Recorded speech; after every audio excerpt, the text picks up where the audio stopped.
Starbucks, forgot this one. It looks just like copper. I know that sounds weird, but it has this kind of trend line on a weekly that it's approaching and it looks bullish.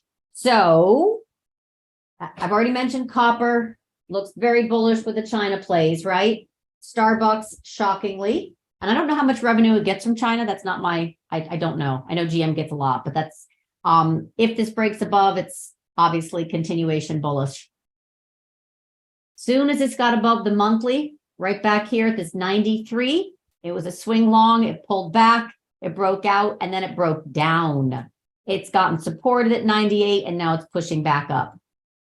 So looking much, much better.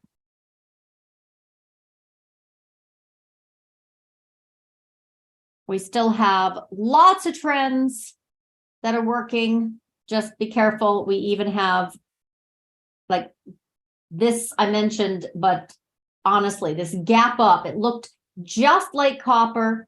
Let's see what Starbucks is doing, but AZN looks fabulous to this top of the line 76. I know it's choppy and thin and such, but it still looks really good.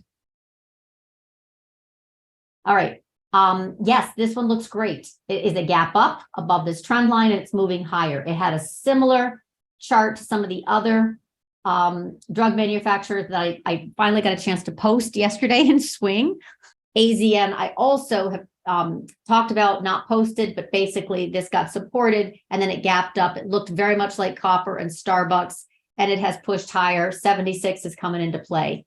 Speaking of which, copper, same idea, right? Here's your trend line. It based on monthly and the 100, and it pushed above, digested, and then really pushed above.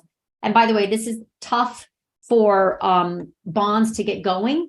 If truth be told, this kind of inflation in copper, economic strength, quote unquote, in China. Anyway, that's technically speaking very bullish, and it follows what's going on, a little bit follows the silver gold, minor excitement. Okay. Another chart that looked very similar with this breakout was Starbucks. And in fact, it still looks really, really, really good. So the one that I haven't posted yet, but I've talked about, right? Starbucks, EEM, and AZN.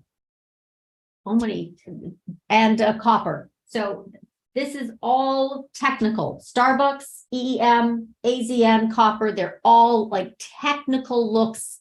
The problem with this Starbucks, it's coming right up. I don't know, you can't see it, but it's kind of like this brown line. I don't want this to be a head and shoulders. So we need to get honestly above 107.48 to really be confirming.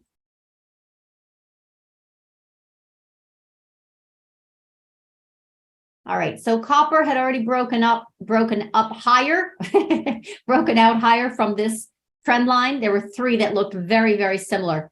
COPX, Starbucks with that gorgeous swing trades right into resistance, and AZN had already broken out, and that ran the most. It had the gap, and it's all. So my point is, all three of these have hit.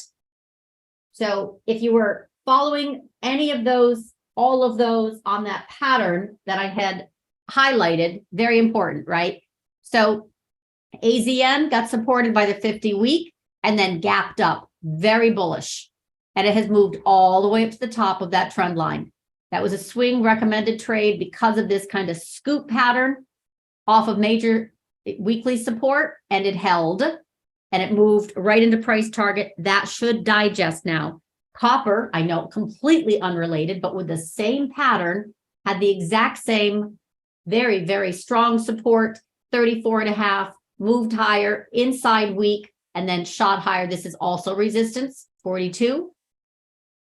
And then, again, randomly, Starbucks, same thing, gorgeous reversal pattern, beautiful cradle formation, actually, inside week, and then shot higher right into kind of a prior resistance area. Look at that.